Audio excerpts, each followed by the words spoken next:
Greetings, I am Jingwen from Skidmore, Owings Merrill.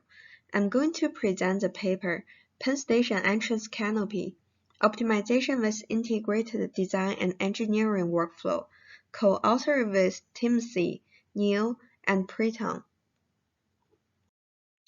The site of Penn Station Entrance Canopy is in between 7th and 8th Avenue, close to 33rd Street at New York City.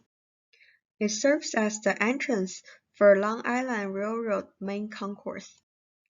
Initially, our team designed the geometry of the canopy as a sweep surface between two ellipses. Primary and secondary structures are following the shape of the surface. However, we realized that this is not efficient. If primary and secondary structures are compression elements, then the cross-sections will be relatively large for preventing structure from buckling. If primary structures are designed as straight cables, large amounts of pretension forces are required to make it perfectly straight. That requires a heavy moment frame around it or a huge counterweight at the top. As a result, we decided to relax the canopy with physics-based simulation engine, Kangaroo. It forms an anticlastic curvature shape. The primary cables support the gravity load of the structure, and the secondary cables resist wind and earthquake load. After the project delivery, Tim and we decided to do a side research. Our motivation comes from the complexity of designing pretension forces for a cable net system, and the discontinuity of the form finding and structural analysis process. Usually, architects control the form finding process and pass only the geometry information to engineers. However, the intrinsic balance force information within form finding is lost during this transition. That information can actually be used as a guidance for pretension forces design. Now let's move on to the problem formulation. The entire workflow is scripted in Grasshopper. We define the initial geometry, then use Kangaroo 2 for form finding. Then we conduct structural performance analysis based on Kangaroo 2 engineering. The optimization variables we would like to study include geometric variables, form finding parameters, and cable pretension distribution. The constraint is the maximum stress in the cables.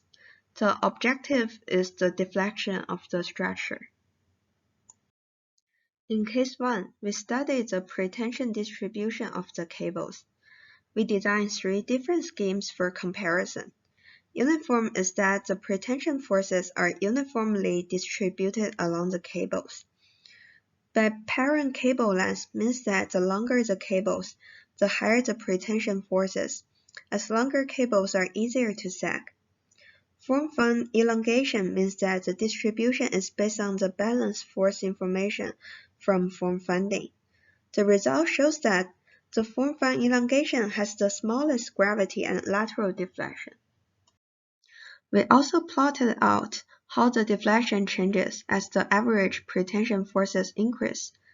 The same as our intuition, deflection decreases as the pretension forces increase.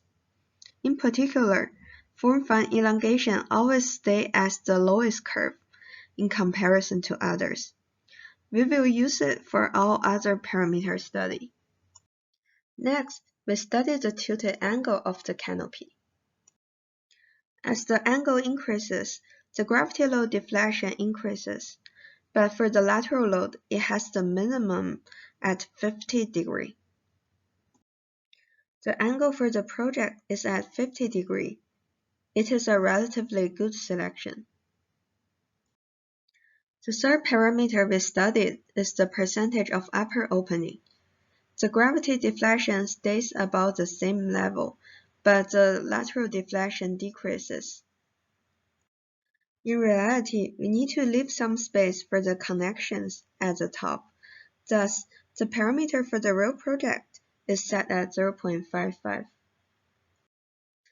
The last parameter we studied is the resonance factor, a parameter for form finding. It defines how close is the form-find shape to the original shape. If it's close to 1, then the form-find shape is the same as the original shape. On the other hand, if it's close to 0, then the form-find shape is close to the minimum surface. The result shows that it has minimum gravity deflection at 0.5, and the lateral deflection increases as the rest length factor increases. In reality, due to the requirement for the headroom, we chose this parameter at 0.5. This is the mockup of the project. We would like to credit it to SEELE for the video.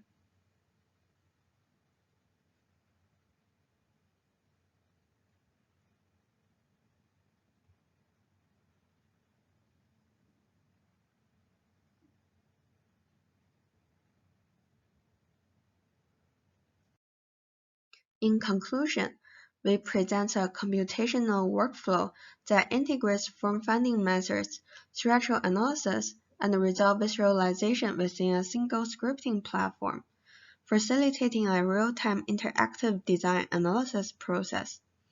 We demonstrate that form-finding tools may be utilized not merely as black box programs to generate novel geometries, but as instrumental environments with embedded data such as physical properties that complete the potential feedback loop. This computational methodology may serve as a prototype for the design and analysis of structurally informed forms and formations in the future, where the different requirements of an interdisciplinary team may be simultaneously evaluated during various phases of a project.